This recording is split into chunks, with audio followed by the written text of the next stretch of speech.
मेरा नाम सोना है। मेरी उम्र 28 साल है। मैं एक गरीब परिवार से थी। मेरी माँ लोगों के घरों में साफ सफाई का काम करती थी और मैं कक्षा 4 में पढ़ती थी। हमारा परिवार भले ही गरीब था, लेकिन हम एक दूसरे के साथ बहुत खुश थे। और क्योंकि मैं बहुत हसीन और खूबसूरत थी, इसीलिए हमारे रिश्तेदारों ने मुझे बचपन में ही अपने बेटे के लिए रोक दिया था। लेकिन मेरे पिताजी चाहते थे कि यह मेरी शादी एक अमीर घर में हो, जहां मैं रानी बनकर रहूं। और एक दिन पड़ोसन मेरे लिए बहुत अच्छे खानदान का रिश्ता लेकर आए। लेकिन जब मेरे पिताजी ने लड़की के परिवार की छानबीन की तो यह पता ही नहीं चल पाया कि इन लोगों का कारोबार क्या है। फिर एक दिन वह लोग मुझे देखने के लिए हमारे घर पर आए और मेरी रिश्ते अपने बेटे के लिए पसंद कर लिया।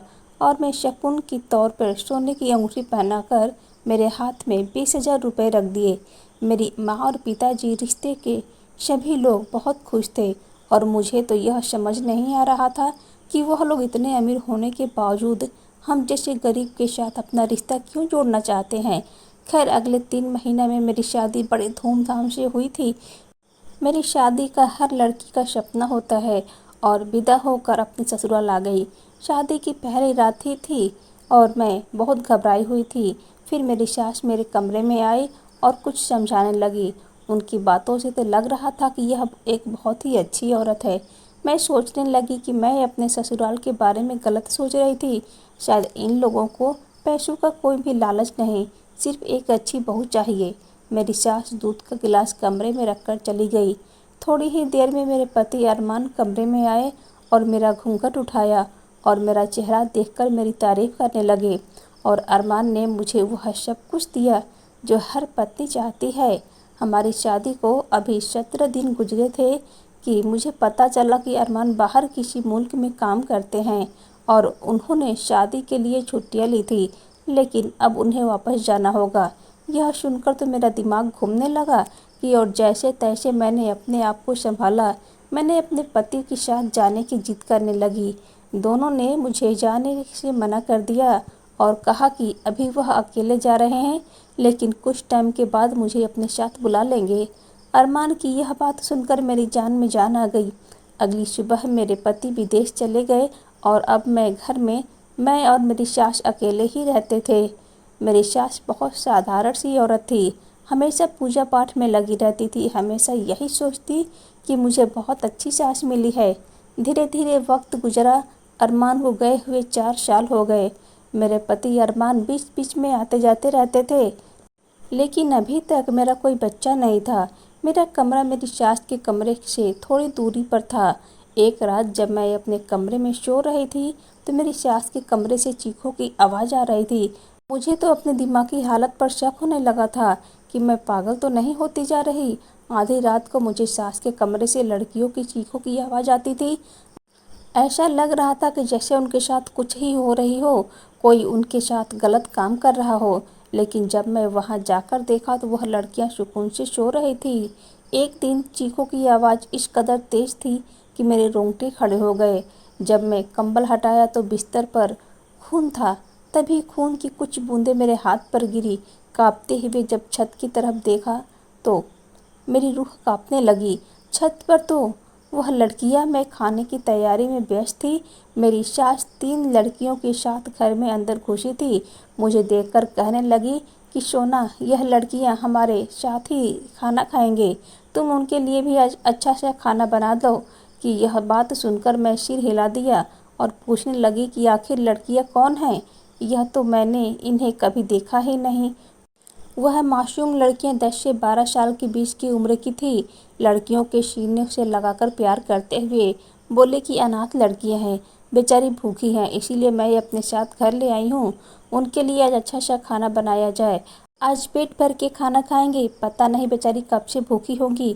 सास के शब्द सुनकर उस पर मेरे दिल में लड़कियों के लिए हमदर्दी जागी। मेरे दिल में उस पर सास के लिए इज्जत और बढ़ गई।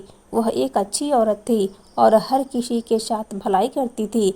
मैं किचन में चली गई और जल्दी से उन लड़कियों के लिए खाना बनाने लगी। खाने से कुछ देर पहले ही सब कुछ निपटा कर हम बैठ गए। वह लड़कियां ना जाने कितने दिनों से भूखी थी। वह इतना तेज तेज खाना खा रही थी कि निवाला उनके मुंह से बाहर गिर रहे थे।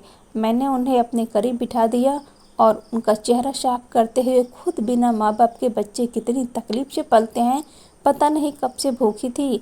देखने में वह बहुत मासूम सी डरी लग रही थी। खाने से निपटकर मैं सास के कहा कि इन लड़कियों का घर कहाँ है, क्या इनको लेने के लिए कोई आएगा। मेरे सवाल से सास सोच में पड़ गई और फिर दुखी होकर बोली कि क्या हो गया है बहू, बेचारी अनाथ लड़कियां हैं, अगर यहाँ रुक जाएंगी तो क्या फ़र्क पड़ जाएगा, क्या पता उनकी दुआ लग जाए और तुम्हारी गोद भी जल्दी ही भर जाए। मैं सास की बात सुनकर ठंडी आह भरी। सास के शब्द सुनकर मैं बस दुखी होकर रह गई थी, मगर उनके आखिरी शब्द मुझे एक बार फिर से मेरी कमी का एहसास दिला चुके थे। मेरी शादी को 4 साल बीत चुके थे, मगर अभी तक भगवान ने मुझे कोई औलाद का सुख नहीं दिया था। मैं सास के कमरे से बाहर निकली तो मेरी नज़र लड़कियों पर पड़ी। इनकी मासूमियत का तो यह आलम था कि छोटी लड़कियां ज़मीन पर लेट कर सो चुकी थी। इस महीने गर्मी बहुत ज़्यादा थी। पूरा दिन सूरज की तेज धूप से आंगन तप रहा था। उस समय ही कुछ ठंडी हवा चल रही थी। आंगन का फर्श अभी तक गर्म था। भगवान जाने कितनी थकी हुई थी जो बेखबर सो रही थी। उन्हें जमीन पर लेटा हुआ देखकर मेरे दिल में कुछ कुछ होने लगा। मैं उनके करीब गई और उन्हें जगाकर अपने कमरे में सुलाने के लिए ले जाने लगी। तभी मेरी सास ने मुझे कहा कि इन लड़कियों को मेरे कमरे में सुला दो, सुकून से सोई रहेंगी। सास के कहने पर मैं उन बच्चियों को सास के कमरे में सुला दिया और खुद किचन में चली गई। अभी काम निपटा कर मैं अपने कमरे में आकर लेट गई थी। मेरे पति वह दूसरे देश में रहते थे। अचानक मुझे ऐसा लगा जैसे कोई रो रहा है। मैंने तुरंत अपनी आंखें खोल दी। रोने की आवाज़ तभी बंद हो गई। मुझे लगा शायद यह मेरा वहम है, लेकिन दोबारा रोने की आवाज़ आने लगी। इस बार आवाज़ लगातार ही आ रही थी और बढ़ती ही चली जा रही थी। मैंने तुरंत ही उठकर गई। हमारे घर में तो कोई बच्चा मौजूद नहीं था। मेरे और मेरी सास के अलावा यहाँ कोई नहीं रहता था। फिर मेरे पति पिछले 6 महीने से विदेश बाहर गए हुए हैं। एक पल के लिए मुझे ख्याल आने लगा कि रोने की आवाज़ लगातार बढ़ती ही चली जा रही थी। एक पल मेरे दिमाग में हलचल, कहीं यह अनाथ लड़कियाँ तो नहीं। यह सवाल आना था कि मैं फौरन से अपने बिस्तर से उठकर खड़ी हो गई। ऐसा क्या हो गया था उन लड़कियों को, ना जाने इतना सिसक कर रो रही थी। सास भी तो उनके करीब ही थी, फिर वह उन्हें चुप क्यों नहीं करवा रही थी। मैं तुरंत सास के कमरे में गई। जब मैं दरवाज़ा खोला तो सामने का मंजर खौफनाक था। कमरे में ना तो सास थी और ना ही वह लड़कियां रो रही थी। तीनों तो सास के बिस्तर पर आराम से सो रही थी कि सास तो पूजा कर रही थी। सास मुझे देखकर कहने लगी कि बहू, ठीक तो हो ना, इस समय जाग रही हो, यहाँ क्या कर रही हो। सास का मेरे पास कोई भी जवाब नहीं था। मैं इस बात को टालते हुए बोली कि बस लड़कियों को एक नज़र देखने के लिए आई थी। इतना कहने के बाद मैं अपना आप कमरे में चली गई। मुझे यह बात बहुत सता रही थी कि आखिर वह आवाज़ किसकी थी। इस पर मुझे बहुत ज़्यादा डर सा महसूस हो रहा था। मुझे नींद भी नहीं आ रही थी। फिर मैंने सोचा सुबह उठकर अपने हिसाब से पूछ लूँगी। मुझे नींद तो नहीं आ रही थी। मैं समझ नहीं पा रही थी कि आखिर यह राज क्या है। सुबह समय होने वाला था कि अचानक दरवाज़ा खटखटाने की दोबारा से आवाज़ आई। मैं डर गई। आखिर इस समय कौन हो सकता है। जब मैं देखने जाने लगी तो सास ने मुझे रोक दिया और खुद दरवाज़ा खोलने जाने लगी। सामने फटे पुराने कपड़ों में एक फ़कीर था। फिर मेरी सास को देखकर वह फ़कीर हाथ जोड़कर रोने लगा और फिर बोला, आपका बहुत बहुत धन्यवाद। आपने मेरी लड़कियों को पेट भर खाना खिलाया। ऊपर वाला आपका बहुत बहुत भला करे। ऐसे ही हम गरीब और बेसहारा लोगों की मदद करते रहें। सास लड़कियों को उनके साथ भेजने लगी। उस समय मुझे एक बात समझ में नहीं आ रही थी कि यह लड़कियां तो कल रात तक अनाथ थी, तो सुबह होते ही बाप कहाँ से आ गया। मेरी सास इन लड़कियों से क्या लेना देना। दूसरे की वह बच्चियों को काली चादर लपेटकर निकाली थी और उनके चेहरे पर दर्दनाक तकलीफ थी, जैसे उनकी रात बेहद तकलीफ में गुजरी हो। मेरी सास ने मुझे कमरे में जाने को कहा और मैं चुपचाप अपने कमरे में चली गई। सुबह उठते ही सबसे पहले मैं घर के सारे काम निपटा लिया करती थी। आज सफाई के लिए जब मैं सास के कमरे में जाने लगी तो उन्होंने मुझे तुरंत मना कर दिया। उन्होंने कहा, खुद ही कर लूँगी, तुम कुछ और काम कर लो। वह दिन भी बाकियों के दिन की तरह ही बहुत व्यस्त गुजरे थे। ना जाने ऐसा क्यों लग रहा था कि वह लड़कियां डरी हुई थी, लेकिन मैं अपनी सास पर तो शक भी नहीं कर सकती थी, क्योंकि वह एक अच्छी औरत थी और मैं भी एक गरीब घर की बेटी थी जिसे मेरी सास ने देखते ही पसंद कर लिया था और यह कहा था कि मैं इस बच्ची को सहारा के साथ बाजार खुद ही सामान लेकर आई थी। आज जब वह घर लौटी तो उनके साथ 3-4 लड़कियां थी। एक की नाक से खून बह रहा था। सास ने मुझसे कहा कि सोना, इस लड़की को चोट लगी है, बेचारी अनाथ लड़की है, इसकी तरह मरहम पट्टी कर दो। मैं इसकी तुरंत मरहम पट्टी की और उस लड़की को बेड पर लेटा दिया। सास ने आज फिर से मुझे खाना बनाने के लिए कहा और मैं खाना बनाया और उन लड़कियों को खाना खिलाया। मैंने गौर किया कि वह लड़कियां काफ़ी चुप-सी थी। मैं हैरानी की हुई थी, भला ऐसे उनकी माएँ मेरी सास के साथ इन्हें भेज देती हैं। आज खाना ज़्यादा बन गया था। आज मेरा भी मन उन लड़कियों के साथ बैठकर खाना खाने का कर रहा था। मैं खाना खाने लगी तभी अचानक से सास ने गुस्से से मेरे हाथ से प्लेट छीन ली और फिर चटक कर बोली कि तुम्हें तमीज़ नहीं है बहू, तुम अनाथ बच्चों के साथ खाना खाओगी? यह खाना सिर्फ और सिर्फ इन लड़कियों के लिए ही बनाया गया है। मैं शर्म से पानी पानी हो गई और किचन में चली गई। किचन से निकली तो देखा कि लड़कियां नींद से बेहाल थी। मैं ले जाने लगी और अपने सास के बिस्तर पर सुला दिया। इतना सोचा कि ऊपर वाला मुझे ज़रूर बच्चा देगा, जल्द ही तुम्हारी गोद भी भर जाएगी। बाद में अपने कमरे में आकर लेट गई। मुझे कुछ आए हुए अभी 30 मिनट ही हुआ था कि तभी उन लड़कियों के चीखने चिल्लाने की आवाज़ आने लगी। वह ऐसी चीख रही थी कि जैसे किसी ने उनके साथ। बहुत मैं डर गई थी, इससे मैं उठकर बैठ गई। आवाज़ लगातार सास के कमरे से ही आ रही थी। मैं भागकर कमरे में गई तो दरवाज़ा बंद था। मैं दरवाजे को पीटने लगी। एक तो आज सास की तबीयत भी खराब थी। मुझे लगा कि कहीं कुछ हो तो नहीं गया और जब दरवाज़ा खुला तो सास जमाई लेती हुई खड़ी हुई थी। मुझे देखकर हैरानी से कहने लगी कि बहू क्या हुआ, क्यों दरवाज़ा पीट रही हो, क्या सुबह हो गई है? लड़कियां जाग रही थी। मैं सास को कहा कि मुझे लड़कियों के रोने की आवाज़ आ रही थी। मेरे सवाल को उन्होंने नज़रअंदाज कर दिया और कहा कि बहू, लड़कियां तो गहरी नींद में सो रही हैं। इतना कहकर उन्होंने दरवाज़ा बंद कर लिया और मुझे फिर से वही आवाज़ें आने लगी। लेकिन जब भी मैं कमरे में जाती तो वह आवाज़ें आना बंद हो जाती। क्या यह मेरा वहम था? कुछ तो था जो मुझे छुपा हुआ था। इसी सोच में मैंने सारी रात ऐसे ही गुजारी। दोबारा से जब सुबह का वक्त हुआ तो फ़कीर फिर दरवाजे पर आया। सास ने उन लड़कियों को उठाया और उस फ़कीर के साथ भेजने लगी। आज मैं एक बार मैंने फिर देखा था कि वह लड़कियां भी डरी हुई सहमी थी। ना जाने वह लड़कियां किस चीज़ से डरी हुई थी। फ़कीर उनको ले जा चुका था। उसके बाद सास के कमरे में चली गई। यह तो रोज़ का ही रोज़ हो चुका था कि सास लड़कियों को लेकर आती और कहती कि लड़कियां अनाथ है, उनके लिए खाना पकाया गया खाना तो वह खुद भी नहीं खाती और ना ही मुझे खाने देती। रोज़ इसी तरह की आवाज़ें आता, लेकिन जब मैं कमरे में जाकर देखती तो कंबल हटाती तो ऐसा कुछ भी नहीं होता था। वह लड़कियां सुकून से सो रही होती थी।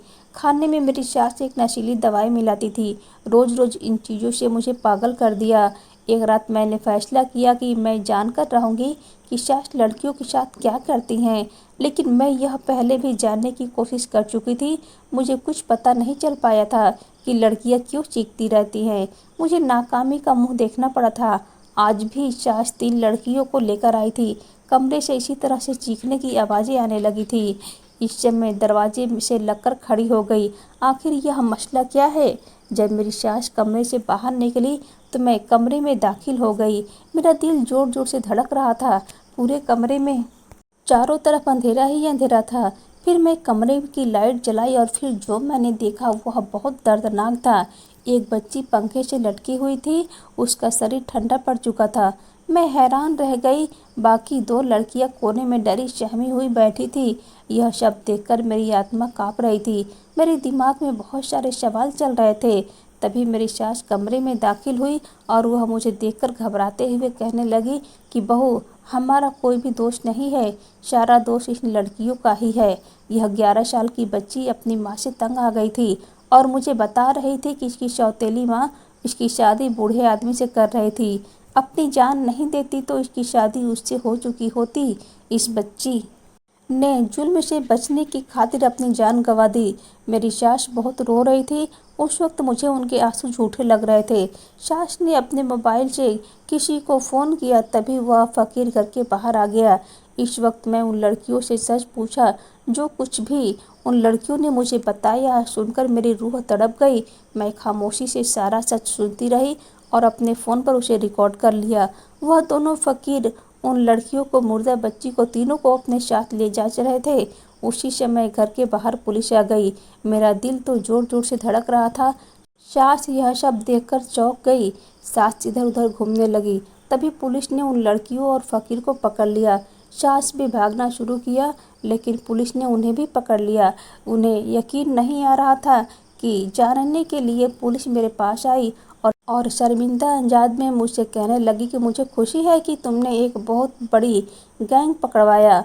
मैं भी अभी सदमे में थी। मुझे यकीन नहीं हो रहा था कि मेरी सास का ताल्लुकात ऐसी गैंग से था जो लड़कियों को अगवा करके उनके हाथ पैर तोड़कर उनसे भीख मंगवाते थे। सास जब भी बाजार जाती तो अपने साथ लड़कियों को पकड़ कर ले आती। उन लड़कियों को मारती पीटती और धमकी देती। सुबह वक्त आते ही वह फ़कीर भी इसी खेल का हिस्सा था। जो लड़की अपने साथ ले जाता, किसी की आँख फोड़ देता, किसी के हाथ काट देता, किसी के टांग काट देता, जिससे वह मोहताज बन जाए, उन्हें ज़्यादा भीख मिले। आज रात भी जब मेरी सास फ़ोन पर बात कर रही थी तो एक लड़की ने सुन लिया था कि किस तरह से फ़कीर उनके साथ मारपीट पिटाई करने वाला है। इसीलिए उसने पंखे से लटक कर जान दे दी। बेहतर समझा। मुझे अभी भी यकीन नहीं आ रहा था कि यह मेरी सास है जो यह खेल खेल सकती है। दोस्तों, उम्मीद करती हूँ आपको कहानी पसंद आई होगी। कहानी पसंद कर आई हो तो वीडियो को लाइक, शेयर और चैनल को सब्सक्राइब करें।